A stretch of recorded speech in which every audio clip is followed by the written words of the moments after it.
You're wearing a sweater that was selected for you by the people in this room from a pile of stuff.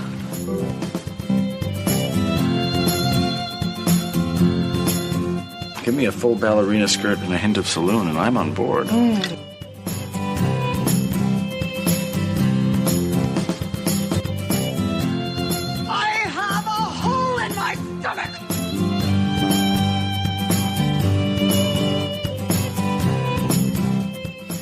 I can't go back. Welcome to the She Became Visible podcast. I'm your host, Renee Steelman. This podcast is my story. It's your story. It's our story. It's all the stories of all the women who one day knew that it was time to remember who they were, who they are, and stand up and be seen.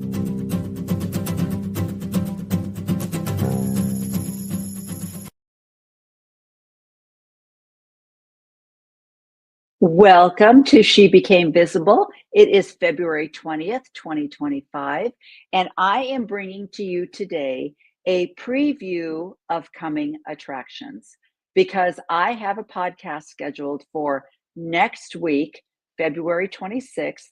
You are not going to want to miss this podcast.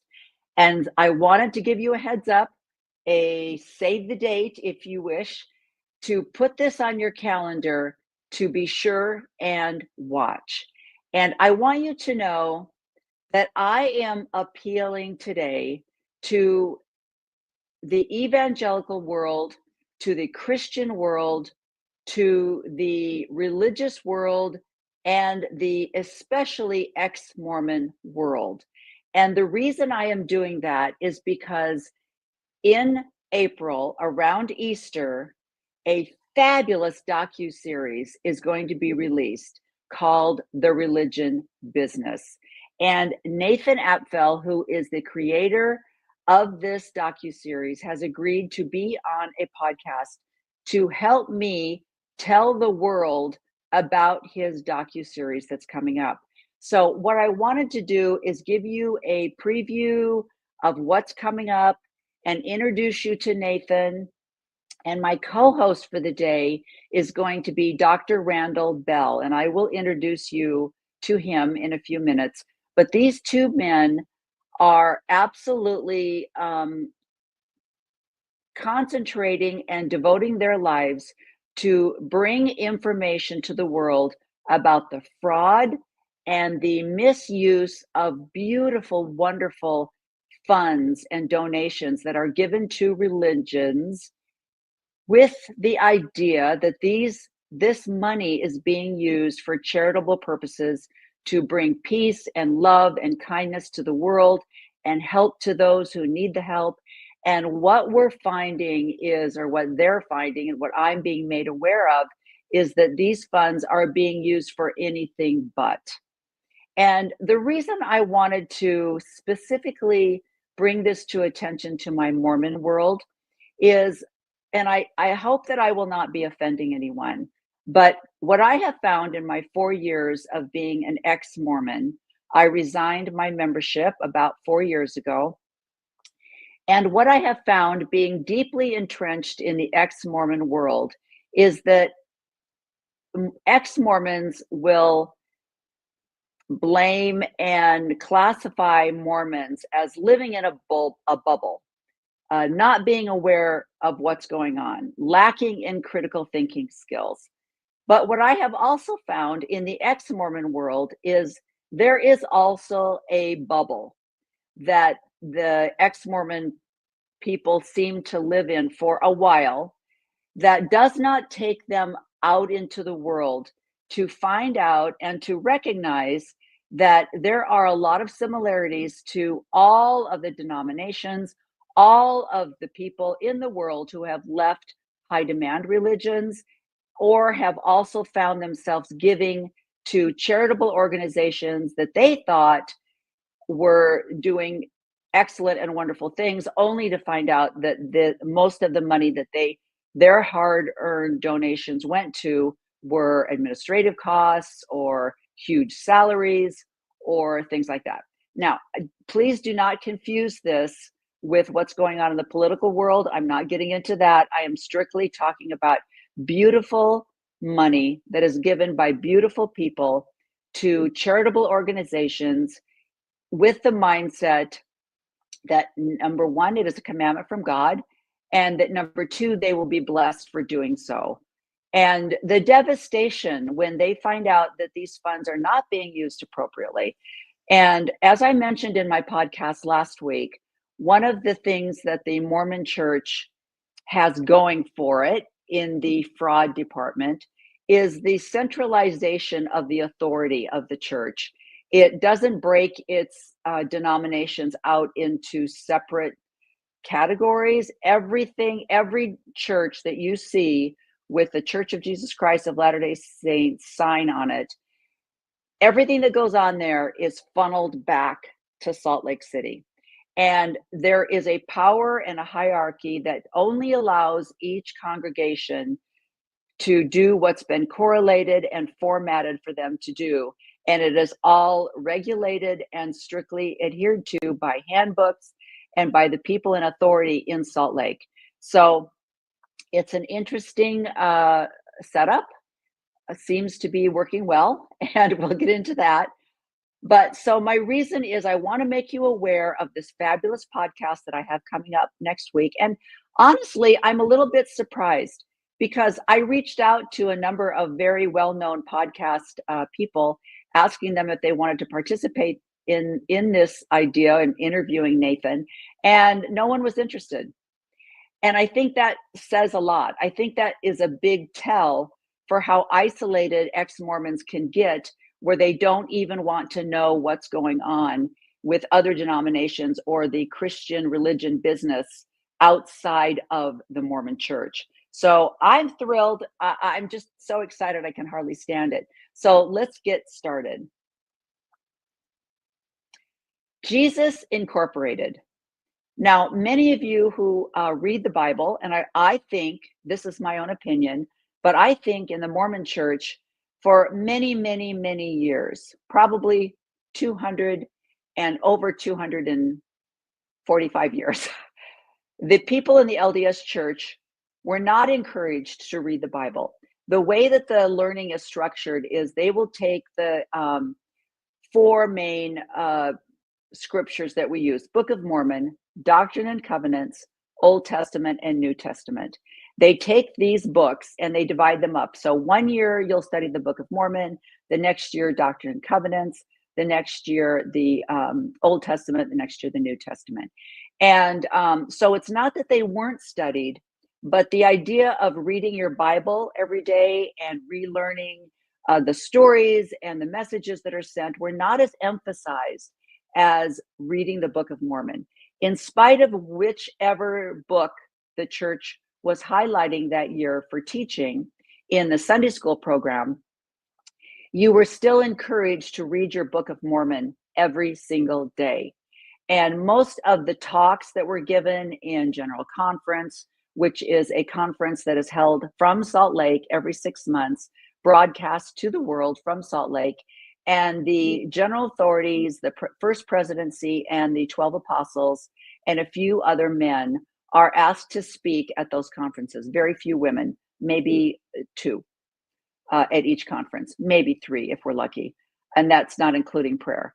So, but mostly these are the white men who have been given authority, and the members have been told that they speak for God, that they have a relationship with Jesus Christ, a direct relationship, and they teach over the pulpit to the world twice a year at what they call General Conference. And most of the talks, most of the scripture quotes, most of the references, even when they reference the teachings of Jesus, they will pull that from a scripture that is primarily and critically only Mormon. People outside of the Mormon Church would never use the Doctrine and Covenants or the Pearl of Great Price or the Book of Abraham. They do not consider those scriptures, but the Mormons put just as much, if not more, credibility to those scriptures than they did the Holy Bible. So growing up as a Mormon, my family joined the church when I was 12. I had not read, especially the Old Testament. And the only New Testament scriptures I read were those that were highlighted on these once a week Sunday school classes. And so I didn't really know a lot about the Bible. I wasn't familiar with Paul and his teachings and who said what, but I was very familiar with the Book of Mormon and the stories that were in there, who the prophets were, and the history, supposedly. So this has been pretty much the practice of the Mormon Church until recently. And the prophet of the church currently is Russell M. Nelson. He's 100 years old. And he decided back around 2019 that the church needed to be more Jesus friendly. If the church was going to be accepted into Christianity, it had to be more Jesus focused. It never was before. And so they have changed the logo. They have changed the temple ceremony. They have changed classes and teachings and conference talks, all to finally, after all these years, incorporate Jesus. Now, the LDS Church is literally a corporation. It is set up as a corporation. It has the board of directors, it has the president, everything that you would find in any other corporation, except for all of these people are also the first presidency and the 12 apostles. So it's very, very interesting. So now that the Mormon Church is becoming Jesus friendly, they are also incorporating more evangelical ways of going about their meetings, including bringing music in, which was never allowed in the church before. So it's a very interesting evolution, I guess, that's going on, but we'll see how that goes. So Jesus Incorporated, the religion business. Now, this is the name of the docuseries that's coming out in around April, produced by Nathan Apfel. And I'm going to show you right now the trailer that Nathan has released to encourage you to watch this docuseries. So this is the trailer.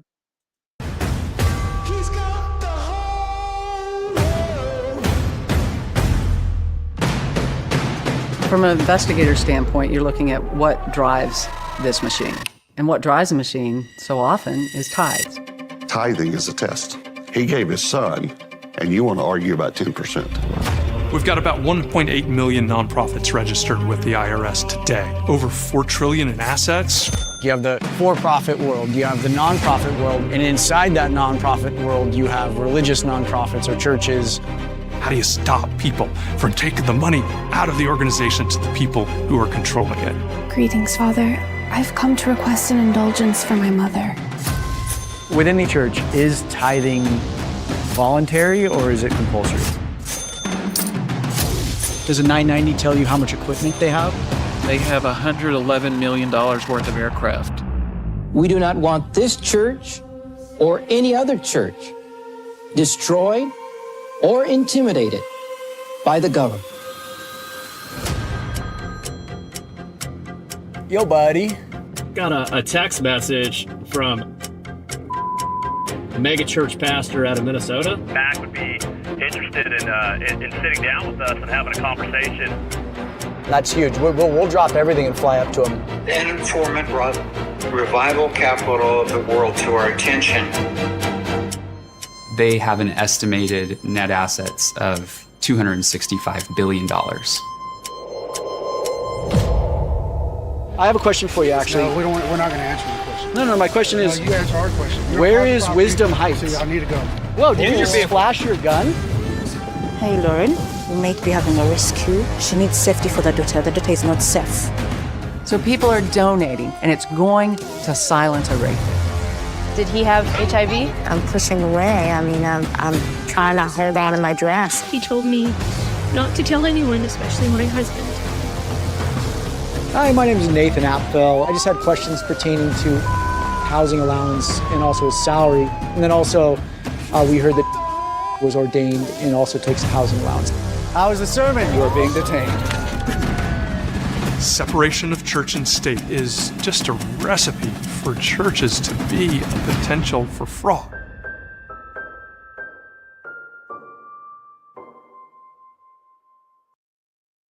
So excited about this docuseries. So let me tell you a little bit about Nathan. And one of the other reasons why I wanted to do this preview of coming attractions is because I don't want to spend a lot of time with all of these tidbits. I want to get right into the interview with Nathan. And so Nathan is the producer, director, and screenwriter of this docuseries. At 16 years of age, Nathan was life-flighted back to the United States due to a near-death accident on the wind-blown sands of the Mexican coast. This experience significantly altered his young perspective on life.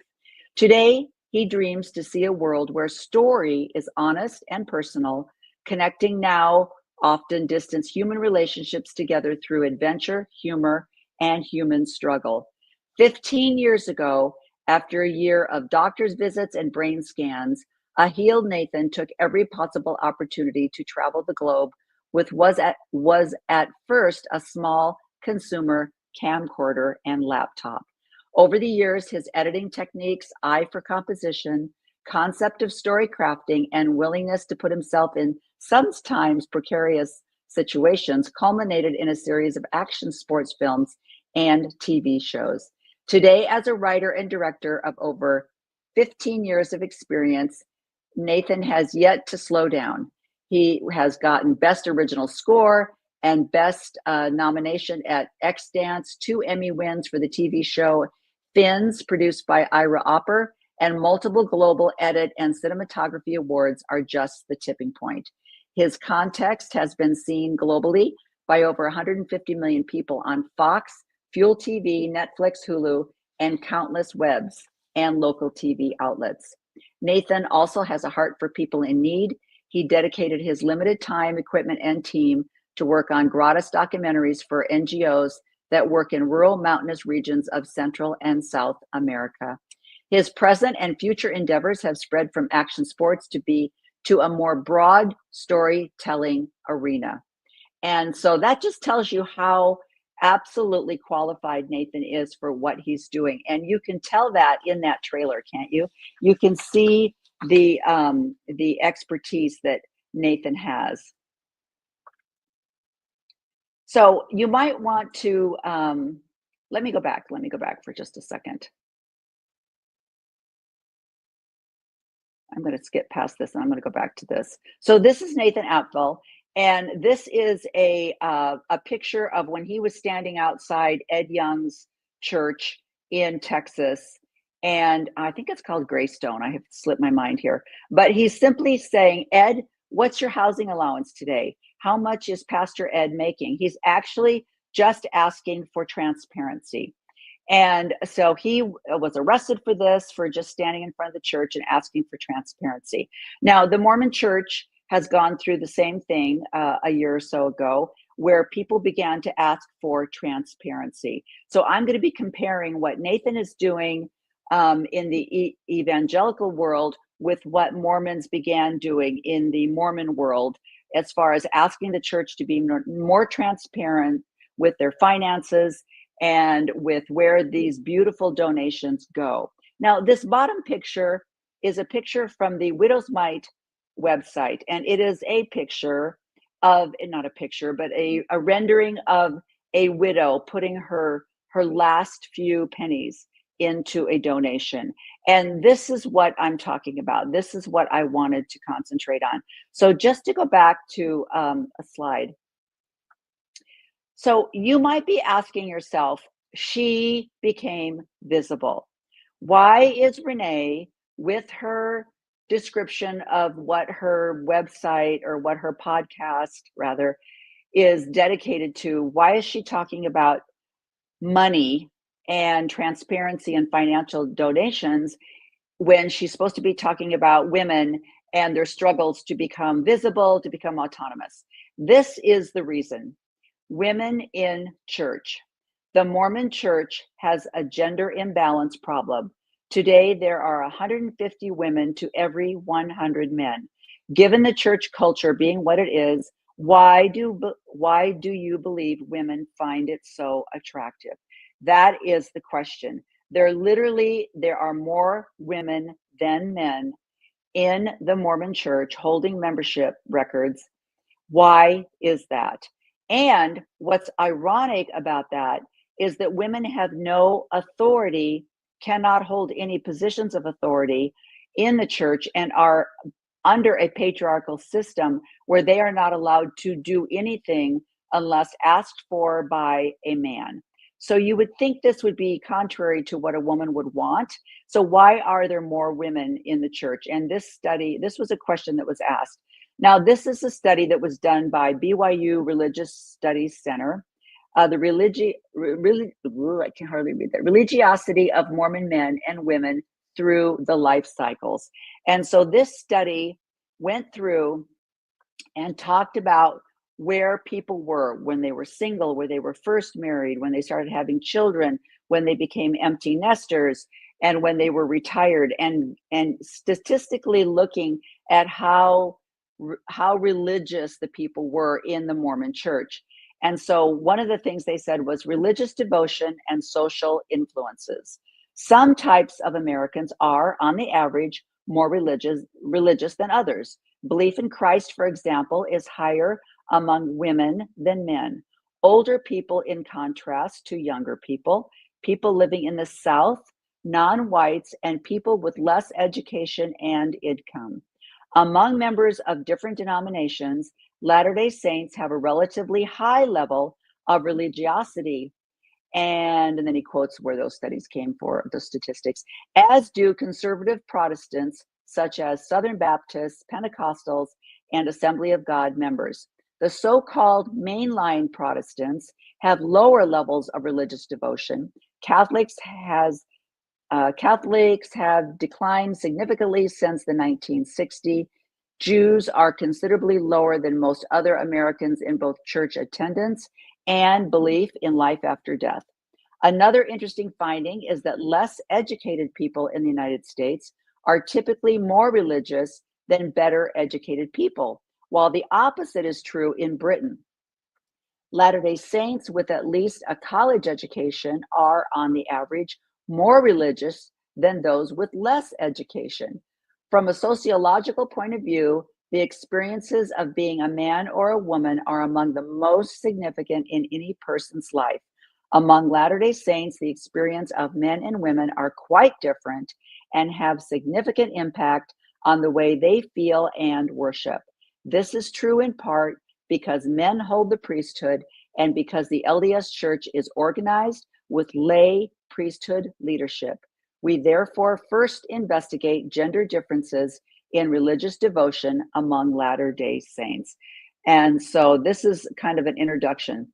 Now, there was another article that was written in a magazine called The Meridian. And this is also an LDS approved magazine. And this was written by Erica Ann McBride. And this was, it's a little bit, you know, it's 2013. So let me just make sure I'm getting that right. Yeah, Erica Ann. And so I'm sure these statistics have changed, but she went through and asked different questions. And she said, here was one of the questions. If you have never married, do you intend to or hope to marry someday? Yes, 99%. Only 0.01% said no. Question, if you are single, would you say that you have intentionally postponed marriage? 49 said, or 12% said yes. 88% said no. So the women that are active in the church are not single out of choice. They do hope to get married. And a lot of that goes towards the religious beliefs that if you are not married, you cannot reach the highest degree of heaven. And so it is imperative that people be married in the Mormon church. So I'm sure that's part of it. But I do know that recently there was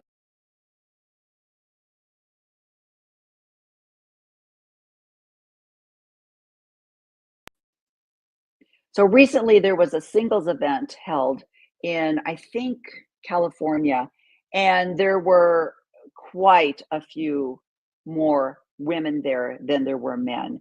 And they pointed it out. They didn't try to hide it. It was very obvious that there were more women there than men. So can you imagine going to a singles event that you've traveled to California from wherever, hoping that you might meet someone there, that you might find someone there that you have something in common with, and only to find out that the men are nothing compared to the number of women that are there. How discouraging would that be?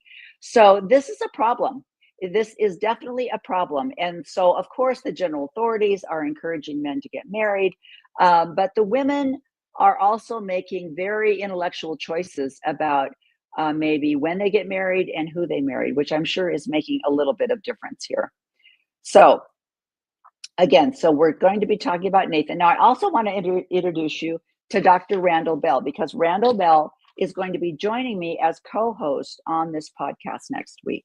And Randy is, as I have written there, a socioeconomist, a real estate economist and appraiser, an expert witness, and an author based in Los Angeles, California.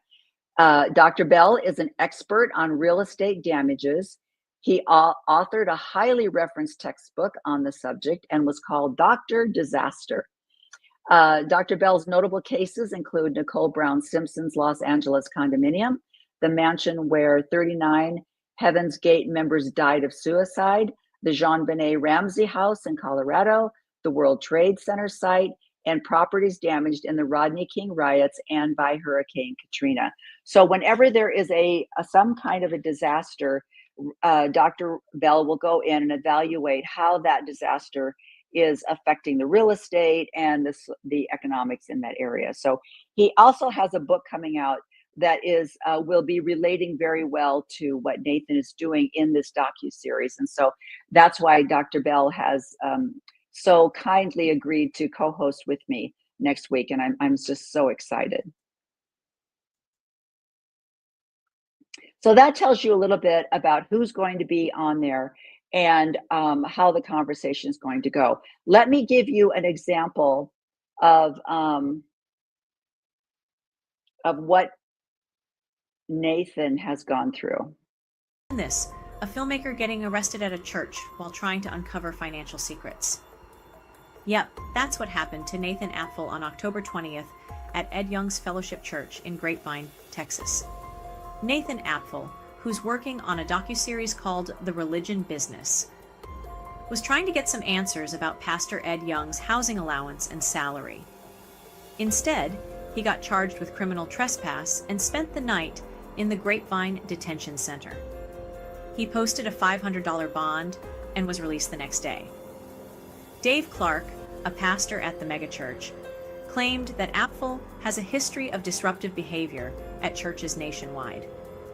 But he didn't provide any specifics on which of Apfel's claims are supposedly false or misleading. Now, Apfel says he reached out to the church CFO days before his arrest, but got no response. So he decided to visit the church, bought something from their shop, and was quickly asked to leave by security. After stepping out, he returned with signs asking about Pastor Ed's housing allowance and salary. What happened next sounds like a scene from a movie. Apfel claims he saw a luxury SUV driven by Ed Young speed off the church property, even jumping curbs to get away. When Apfel tried to talk to church attendees after the service, he was surrounded by private security and a law enforcement officer, who aggressively put him in handcuffs and broke one of his cameras. The church's version of the story? They say Apfel caused a disturbance with video equipment and signage, leading to his arrest after a warning from the police. They claim to have substantial evidence proving Apfel's claims are inaccurate. Apfel believes his detention was unconstitutional and says this incident highlights the Wild West of cowboy security often employed by churches. He plans to return to Texas for his court date on November 12th. His docuseries, set to release on Easter 2025, aims to expose financial loopholes in nonprofit law that unscrupulous church leaders can exploit. Apfel's goal? To push for legal reforms and promote transparency and accountability in religious institutions. For more Christian news, subscribe to our newsletter. And I love that. One of the things that I want to point out is, as many Mormons and a lot of the people that have started very prominent ex-Mormon podcasts did not start out wanting to be negative against the church. They were full-on active temple attending members of the church, but they wanted the church to do better. They saw the things that were happening. They saw the mistakes that were being made, and they wanted to bring these to light and to encourage the church to make some changes. The result of that effort was them being excommunicated. And so people like Nathan, also who grew up in a mega church, who grew up as a Christian, who grew up with a belief in God and a testimony of Jesus Christ, his purpose is not to bring down any Christian religion, any belief in Christianity whatsoever. He's asking the laws and for people's eyes to be opened and the church to do better with the funds that they are given. And it is the same for Dr. Randall Bell. He is a Christian. He is a believing person with a testimony of Jesus Christ. His goal is not to defame or bring down the Mormon Church in any way or any other religion, but to simply make what's going on aware to people who are maybe not aware of where their tithing funds go, and to ask the church to do better. And I really wanted to make a point of that because many people leaving the churches, and as you may have heard on the news, there is a loss of belief in Christianity, and people are not attending church and they are not believing as many. And it's a true drop in theological beliefs in the United States, and I think actually worldwide. But many of the reasons for that are because of the false teachings by men who have either been given authority or have taken upon themselves authority without the either proper knowledge of Scripture or the intentional purpose of taking advantage of kind, wonderful people. So I want to give you another example of an interview that Nathan did with another beautiful podcast person. And let me show you a little bit about what he's going to be talking about next week with Dr. Bell and I.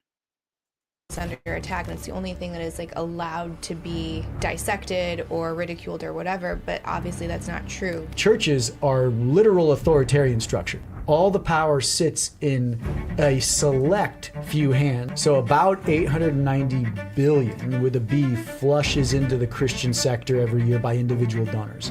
So almost $1 trillion a year. And so that's more than the US military budget. No one knows where it goes. And all of that money comes in the name of salvation. And I've got 7 jets, everything I'm wearing is designer, and I'm worth $1 billion as a pastor. That is wild. A hedge fund that managed over $150 billion was registered as a church. Churches have become the epitome of what they preach you should not be. That's a little taste of what we have coming forward. And as he's mentioned, and he's referencing the Mormon Church, let me give you a few more details on what he's talking about when he talks about the billions of dollars that the church has and what they're doing with it.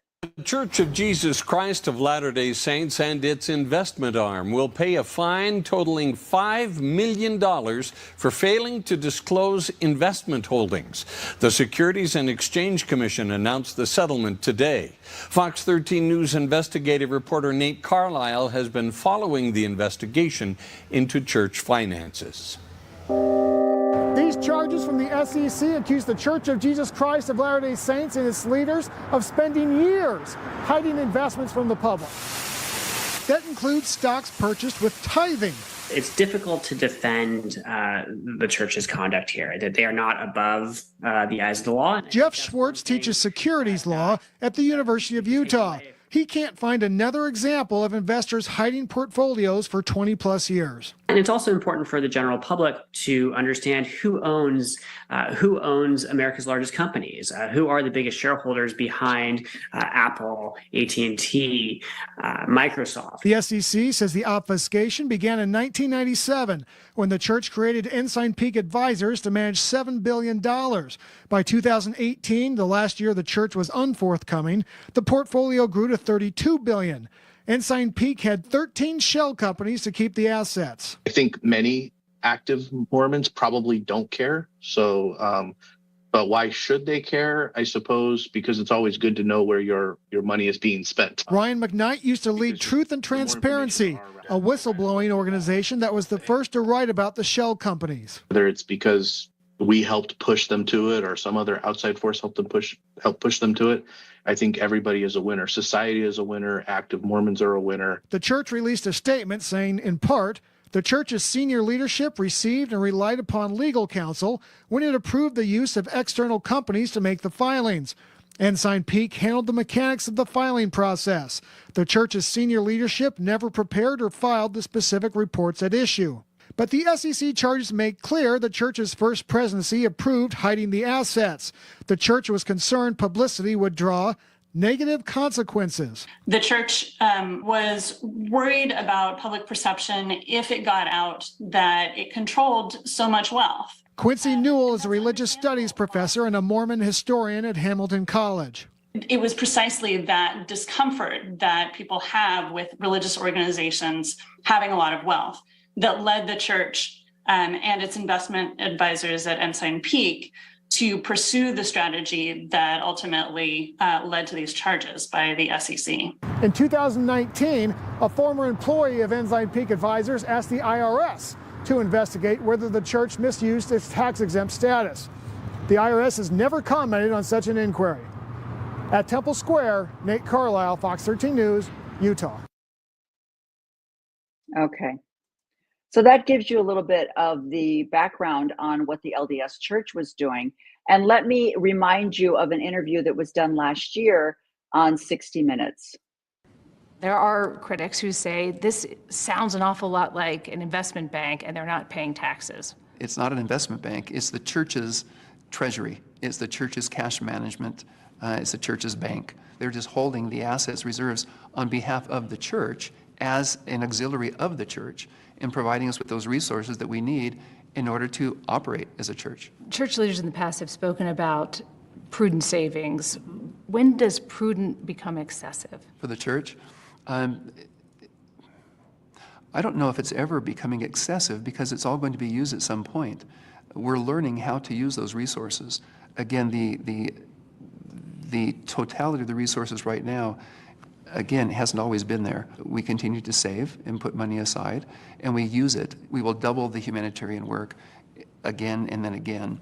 We will continue to build temples that require those resources and the maintenance of those temples. Church members we spoke to have talked about an erosion of trust because of the secrecy. Is there any discussion about regular disclosure of what's happening with church finances? No, there's no more discussion about disclosing the value of the totality of the resource at Ensign Peak. Because it's confidential, and we do again disclose and announce the building of temples. We do announce missionary work. We do share what we're doing with humanitarian work. I think part of a lack of trust or lack of confidence comes from statements or comments from a whistleblower who doesn't have all the information, who doesn't understand. They were incorrect, and that's not how it works. When we're talking to church members, that's what they're saying to us, is that they're blown away by this, that, there's reportedly, we don't know, right, hundreds of millions of dollars under management, and it's sitting there, and it should be used. Well, there are 17 million members of the church. And so of 17 million all over the world, you're going to have many people with varying opinions. And so I'm sure there are some members of the church that are saying that. There are many members of the church who aren't saying that. What does that mean, that members of the church that aren't saying that? So what does that mean? That's ridiculous. So there is a group out there called the Widow's Might, and they try really as much as they possibly can, because the church is not transparent. They try to get as much information and they can only go with what's been divulged by the church. So they try to put together end of the year statistics of how the church is using your donations. And here are a few.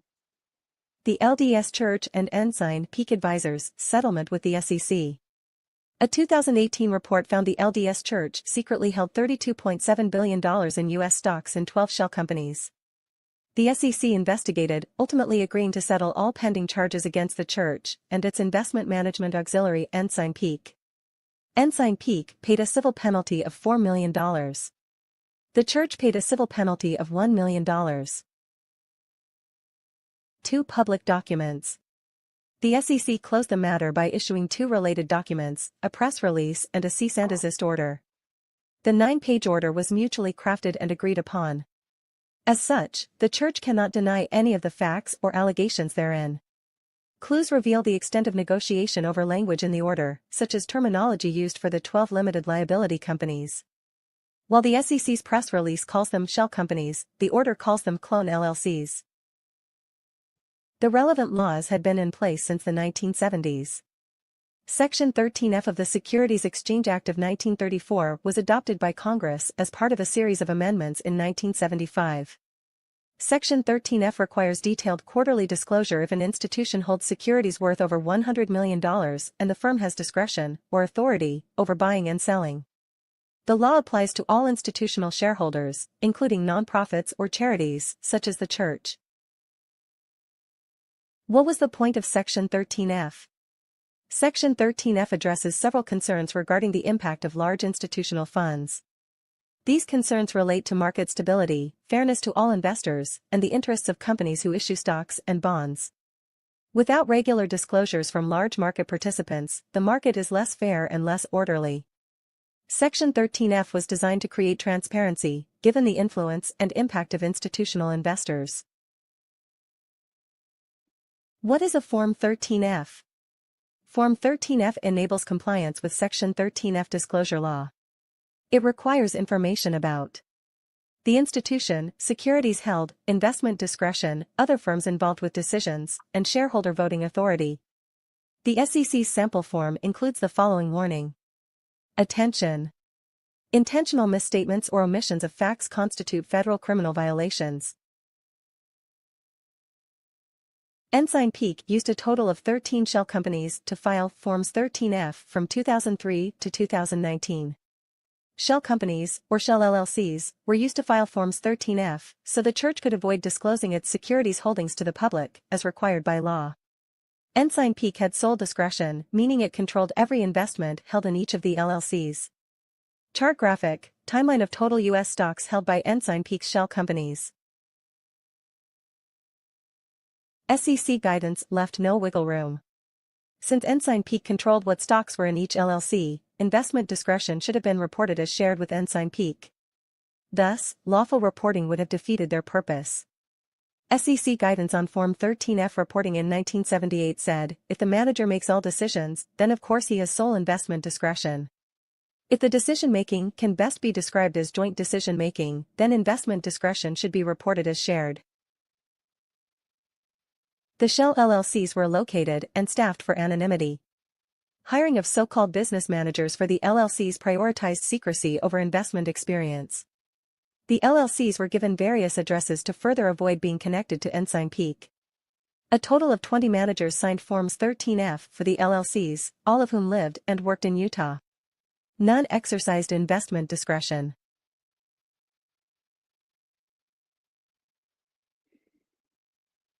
So-called investment management agreements paid lip service to the law, but did not alter Ensign Peak's reporting requirements. Each LLC had an agreement that claimed to give investment discretion to the LLC, with Ensign Peak becoming the client. But Ensign Peak leaders signed both sides of these agreements, as Ensign Peak and as the LLC. The named business managers did not make investment decisions or have shareholder voting authority. Ensign Peak was still legally required to file Forms 13F in its own name. Business managers were mere figureheads. The business managers often didn't know what stocks were in their LLCs, or even why the LLCs existed. The 13F forms were signed and filed by Ensign Peak. Signed forms attested to being signed by the business manager at the LLC's headquarters, outside Utah. But all were signed at Ensign Peak headquarters, in Utah. Business managers were to delete all voicemails, except those from regulators. I'm going to stop it right there. I think it's really it's just one of those mind-boggling, jaw-dropping things that happened that was excused by these men for almost 20, from 2003 to 2019. And one of their first claims was that they had lawyers and the lawyers told them what to do, and they were just following what the lawyers told them to do. But when you look at how these shell companies were set up with fake names, fake addresses, and everything was being done in Utah at Ensign Peak, that's not a mistake that lawyers told them. This was a choice that they made, and it's fraud. And even though $5 million to the church is nothing, considering the billions that they hold, it was a very high amount for SEC. So it was a big deal. And a lot of members of the church are under the impression that they just paid a little fine. It was just a misunderstanding, but they don't understand the full gravity of this fraud and this deception that was being done intentionally. And the other thing that Nathan is going to be talking about is not only the tithing donations that are given and then invested in Apple stock, Microsoft, Amazon, all of the top, stock market investment firms. And so they are, I mean, when you think about it, can you imagine? My husband and I owned a nonprofit, and our nonprofit's purpose was to provide wheelchair accessibility, wheelchair vans to people who were completely children, basically up until the age of 18, who were completely dependent on wheelchairs, that they would have an accessible vehicle to go to their doctor's appointments and to get around and have an actual life. And so I was always looking for donations, and it was very, very hard to get donations because the idea of buying a family a car just did not flow through people's brains easily. They didn't understand the cost that was involved. They thought, well, you got to have a car, just buy a wheelchair accessible car. But they didn't understand the cost of the vehicle. But if I would have lived in just this neighborhood, if it would have been mandatory for people to live in my neighborhood, that they had to give me 10% of their gross income every single year. And then I could take that income and invest it in the stock market and then use those gains that I had received from the investments to put into this foundation. I can't even imagine the good that we could have done. I don't even think that would have been legal. The other thing that they point out, and Nathan points out, is what a secular nonprofit is required to file a 1090 and church, or a 990, and religious organizations are not. So, and my nonprofit, I had to disclose every dollar that came in and where every single dollar went. It had to be very, very transparent. But religions do not have to do that. And so when I look at the statistics of women in the church compared to men, and what I see in my own mind, when I see women attending church, serving in the church, dragging their children to church, I see women that are paying donations as the widows might. They are having to put a roof over their head, perhaps pay for children, perhaps pay for childcare because they're single, and then giving 10% of that meager income to this church. And that's why I think it's so vital for women, especially with your religiosity, to take under consideration who and what you're donating to. So let's just look at one more Widow's Mite. Widow's Mite report. Analysis of the LDS Church's 2023 annual report, Caring for Those in Need. March, 2024. The LDS Church's humanitarian giving has increased by about 5 times in 2 years since 2021. Total charitable expenditures for 2023 were $1.36 billion, up 33% year over year.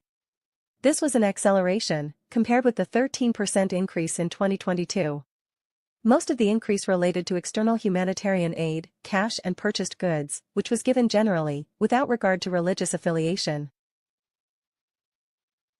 Some members may be designating tithing as humanitarian aid. This may be one reason for the increase.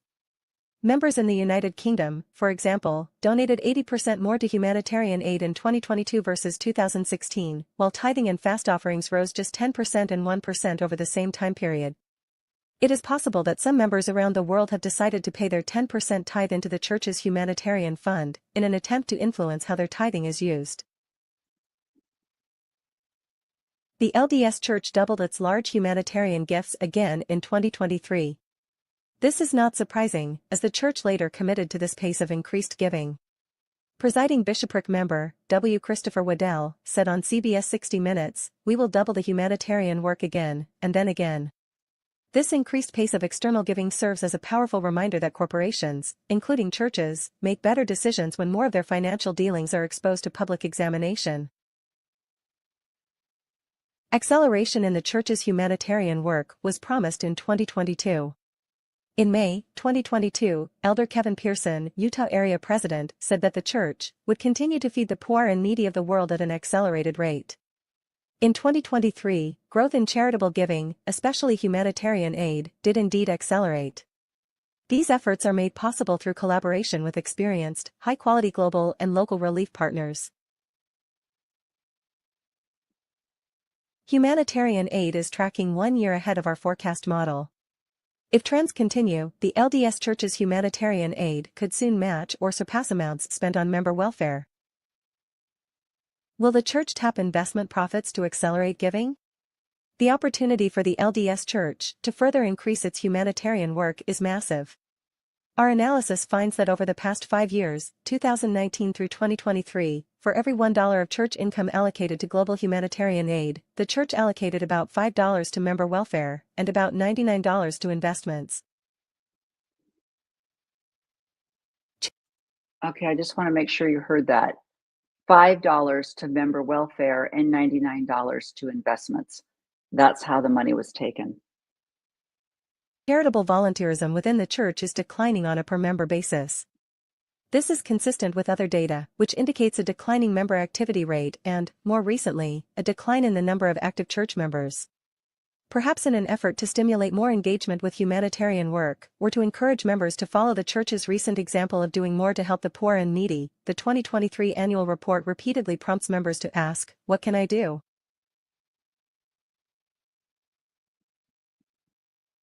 The impact of giving machines reached a new high in the 2023 holiday season, surpassing $10 million received and delivered. We include the value of funds donated through giving machines in our tabulation of total church humanitarian support. As far as Okay, I wanted to bring that out as well, that at Christmas time, the church puts out the giving machines. Many of you may have seen them. And so you've got members of the church who are giving 10% of their income. They might be supporting a child that's on a mission, and they're going over to the church and they're cleaning every Saturday, and they're volunteering to teach Sunday school. So they're already giving and serving a lot. And then at Christmas time, they also go over to these giving machines and they give money. And then the church includes that extra money from the giving machines into the humanitarian giving. So again, this isn't money that's being given by the investment funds, but it is money, again, being given by the members of the church. So they're paying more and more and more, and the church is taking credit for it. So I just think it's just such a disaster. But those are some of the things that we're going to be talking about at next week. So let me close by showing you a little bit of Nathan's amazing work that he's doing in America. And it's not just looking at Christianity. A lot of people are saying, "Oh, you guys are hating on Christianity. Why are you, singling us out?" Mm-hmm. And I'm like, what you don't realize is Chris and I were both raised Christian. I would still consider myself to be a man of faith, but I just don't. We're unpacking the institution of it. Right. We're not dissecting your faith or questioning your faith or your belief structures. We actually want to encourage that. But mm-hmm. you have to look at the system that's been built on top of this message of Christ.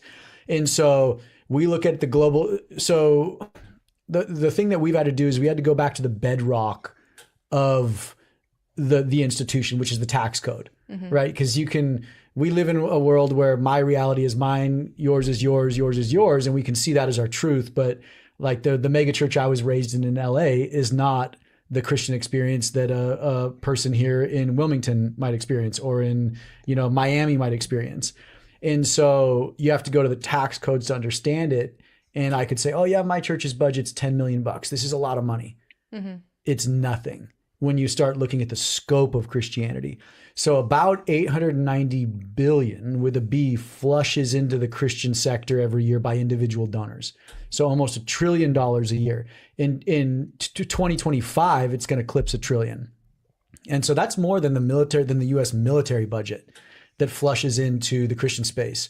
Now, the thing with the Christian space is there's no accountability or regulations that can manage that. Mm-hmm. So that's just money in and money dispersed, and no one knows where it goes. And all of that money comes in the name of salvation. So that's kind of the thing we're dissecting, is almost $1 trillion at the moment flushes in.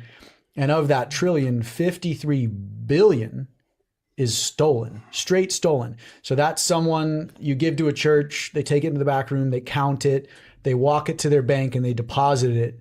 Between that counting and that deposit, that's 53 billion stolen. Because a lot of people online will go, oh yeah, you're talking about the private planes, and the housing stipends. No, that's all separate. 53 billion is stolen. Mm-hmm. So that's just a little example of his wealth of knowledge and what he's going to be sharing next week. I think it's really interesting when he talks about $53 billion being stolen. Now, I think that the Mormon Church does not have as much of a problem. I'm going to be interesting. I'm going to ask Dr. Bell about this. But I believe because the way that tithing goes, everything is sent to Salt Lake. So there is a bank account, and there are clerks that count the money every week that comes in. But there are always two people there kind of overseeing each other. And there's a pretty close watch over their funds. The church is more interested in where those tithing dollars are going than they are in the abuse that's going on in the church. So you could be a horrendous abuser of your family and get a slap on the wrist and being told to pray and repent. But if you steal $4 of tithing money, you are out. You will be called out. So that's where their priorities are. So thank you for joining me today. I hope this has excited you.